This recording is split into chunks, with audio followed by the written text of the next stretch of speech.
So, I've been playing a lot of indie games in the past 3 months, and among them was Slay the Spire. Slay the Spire is Megacrit's roguelike deck building game that came out in 2019. Now, I love roguelike games. The replayability of this genre ends up locking me in, and I've become chained to my desk for weeks on end. I'm also a really big fan of the deck building mechanic, so Slay the Spire was an immediate yes from me. Except for one little problem. This game is really hard, and I mean really hard. I've played a lot of video games, beaten some of the hardest bosses, and this game is so unfair and so frustrating. Let me back up.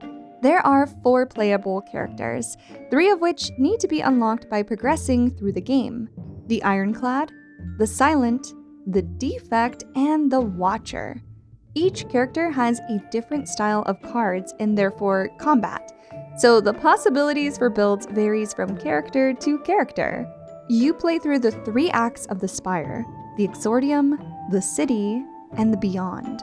Battling your way through cultists, thieves, and strange creatures, you slowly climb your way to the top. In between fighting elites, upgrading our cards, or healing around a campfire, you have the chance to encounter mystery events. Some good, some really good, and others not so much. The map of the Spire is always changing, introducing new paths with new challenges each new run. And we're not just doing this for funsies. We're re-attempting the Spire at the behest of a mysterious whale-like creature known as Niao. It is Niao who greets us each and every time we start a new run of the game. From there, the game is pretty straightforward. Build strong deck, bonk bad guys, make it to the top of the Spire, and win. Or is it? You see, you don't actually win when you get to the top of the Spire. Instead, you are faced with a giant beating heart, and you attempt to damage it to no avail. Surprisingly, you just die and reload to start the game all over again. But that's not the end. No, not even close. But let's not get ahead of ourselves. The Spire has so many secrets that we must first observe. The game slowly reveals that all 4 of the characters exist at the same time, even able to trade cards back and forth with each other through a special event. Each and every one of you are attempting the Spire and failing over and over and over again, only to be brought back to life by a mysterious force. The same exact force who greets you at the bottom of the Spire. Niao, the Ancient of Resurrection, now exiled to the bottom of the Spire. Seeking vengeance, Niao blesses outsiders, using them for her own purposes. Those resurrected by Niao remember only fragments of their past selves, cursed to fight for eternity. So this piece of Niao is revealed to be the one pulling the strings. It is Niao who is bringing us back to life after each failure, selfishly using us, all the while trapping us in this endless cycle. But perhaps there is a way out of this hellscape. Battling your way to Act 3 and defeating the boss results in a credit roll, with a short clip at the very end, revealing a key made up of 3 shards. Each shard represents one of the first 3 characters. By beating the game on the base level with the Ironclad, the Silent, and the Defect, you unlock this key. The first character I got to the end of the Spire with was the Silent, who is arguably the easiest to play. With her poison and extra shivs, she can easily take down most bosses. Then I went through as the Ironclad, who, at first, I didn't really enjoy, but eventually grew on me. After that, it was time to tackle the Defect, who is way more complicated than the first 2. The Defect is an automaton, once being a part of the Spire's defenses. The main difference with this character is its use of orbs, which do various things like lightning damage or ice armor. The Defect does massive damage if you build it strategically.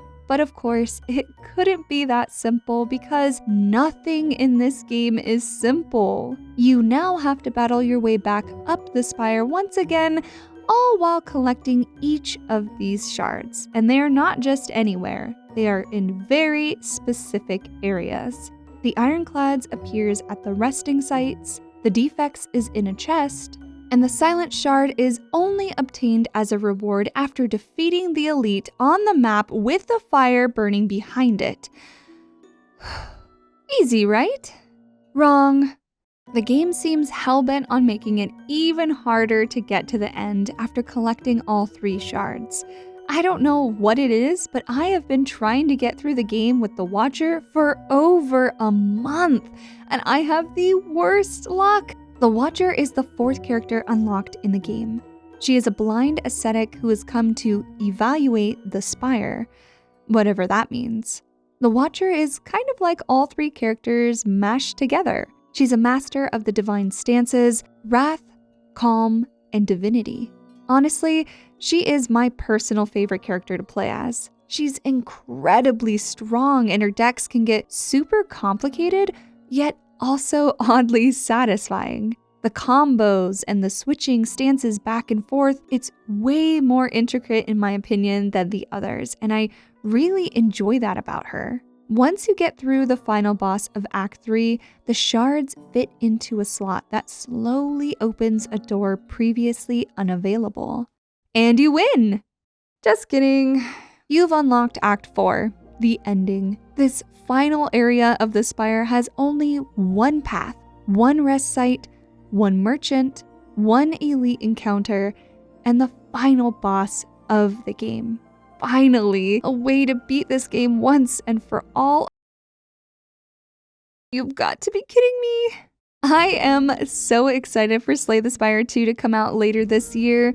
It looks like we're getting a major graphics upgrade as well as a brand new type of character to play as, which I'm really excited to try out. I hope that the second game is just as unforgiving, just as unfair as the first one, because honestly, as frustrating as this game is, it is super addicting and I really enjoyed it. If you liked my review, don't forget to like this video and to subscribe to my channel for more video game content. Big thank you guys to all of my channel members. Your support is so greatly appreciated. If you want to support me and my channel, you can click the join button down below next to my name. Let me know if you're excited about the sequel or any of your thoughts and opinions on the game down below in the comments, and if there are any games you'd like to hear me review next. And don't say that this game is easy, because it is not, and I know that you're a liar, and I will fight you to the I'm just kidding. As always, you guys, I can't wait to talk to you all in the next one. Bye!